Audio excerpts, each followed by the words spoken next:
Production support for Ohio Educational Broadcasting Award-winning News 6 has come from Whirlpool Corporation's Findlay Division, working to make your life a little easier.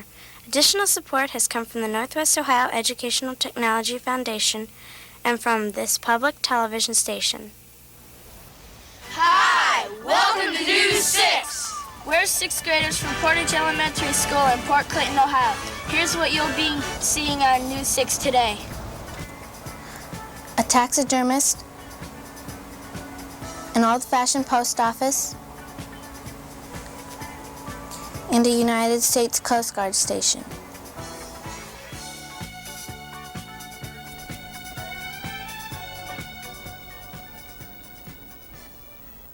Hi, and welcome to News 6. I'm Courtney Smothers from Portage Elementary School in Port Clinton, Ohio. Here with our first story is T.J. Guba. For centuries, hunters have tried to find ways to preserve and display their catch. In the past, taxidermy was used mostly by museums and by the very rich. Today, taxidermy is more popular than ever, especially in Port Clinton. Taxidermy is an art form that allows hunters to keep their memories of hunting trips alive for a long time. When did you first want to become a taxidermist? I first wanted to be a taxidermist when I was about 12 years old. I realized I wasn't mature enough to be able to do everything I wanted to do. So then about 5 or 6 years ago, I got interested in it again, and now I followed through. What is your favorite animal to work with? My favorite animal happens to be a duck. I love wildlife of all types, but ducks are the most beautiful birds of all, and I just enjoy them. What do you stuff the animals with? That all depends upon what kind of animal it is. Like a fish, I will use a pre-wrapped body made of excelsior that they use to pack china with, and string, make a pattern of the fish, and use that along with a mortar-type filler between this and the skin to mount the fish. What animals are harder to mount? I would say probably one of the hardest animals to mount is a very small duck, because everything is so fine, so tiny, it actually takes longer to do a small duck than it does a large one. At any given time, Mr. Wint will have different animals from small fish to large geese and deer in his studio. Are you a taxidermist full-time or just as a hobby? Actually, I've been doing it for the last 5 years as a part-time type business, but here in the very near future I will become a full-time taxidermist where this will be my only work.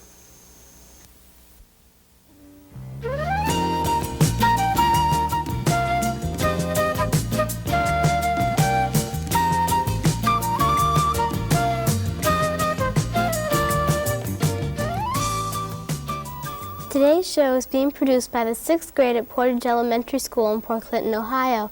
Port Clinton is located about 35 miles east of Toledo. The town was founded in 1828 and has a current population of about 7,000. Thousands of people enjoy boating on Lake Erie. We visited the people who work around the clock to keep boating safe, the U.S. Coast Guard. From rescue operations to law enforcement, many people depend on the U.S. Coast Guard. We decided to visit the United States Coast Guard station at Marblehead. We met Chief Warrant Officer Robert Scarpino, who is in charge of the station. How long has the Coast Guard station been here? The station's been here since the late 1890s. I'm not as sure of the exact date, but we've been here a while. What kind of calls do you get?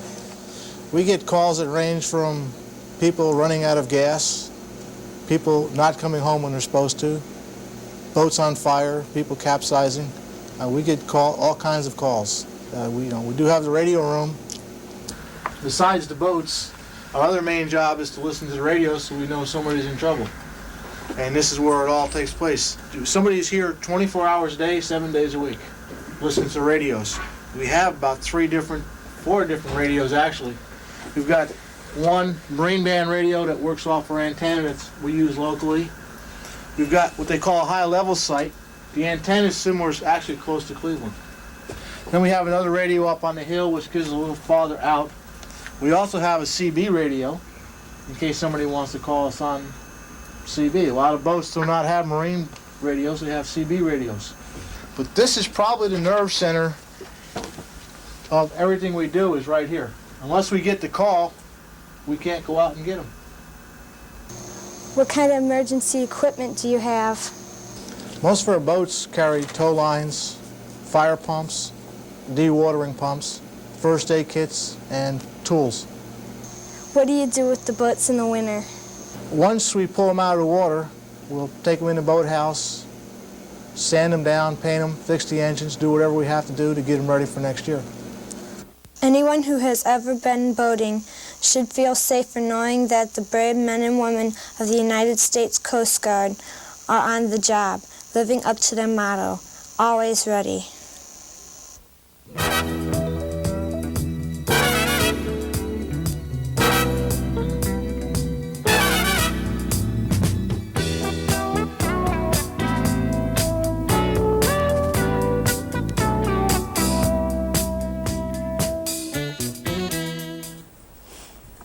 Modern machines that handle mail have speeded things up at nearly every post office.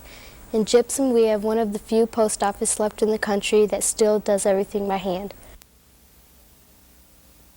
One of the most unique places in Port Clinton is the Gypsum Post Office. It is one of only 10 post offices left in the country that hand stamps all their mail. Mrs. Bessie Williams is the postmaster at the Gypsum Post Office. Mrs. Williams, why is this post office different? Primarily because that we do not have any city delivery or rural routes.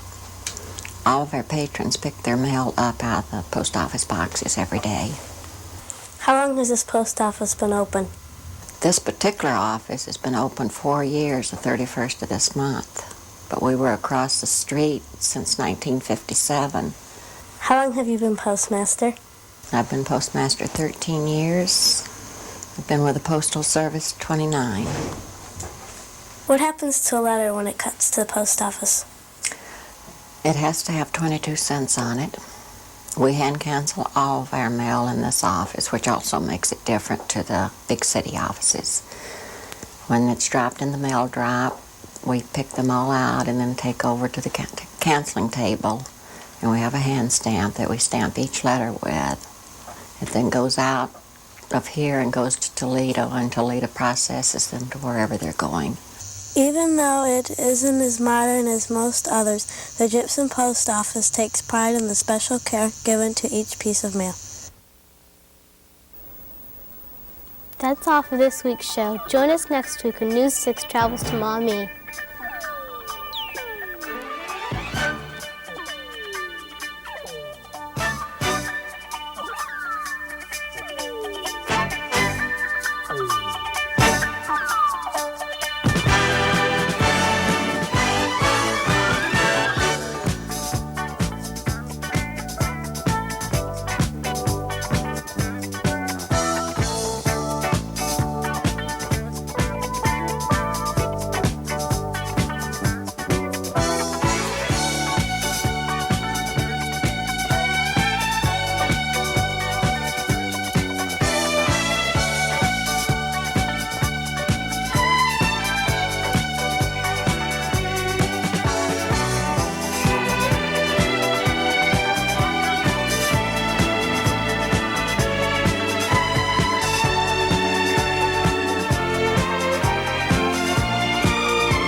Production support for News 6 has come from Whirlpool Corporation's Findlay Division, working to make your life a little easier. Additional support has come from the Northwest Ohio Educational Technology Foundation and from this public television station.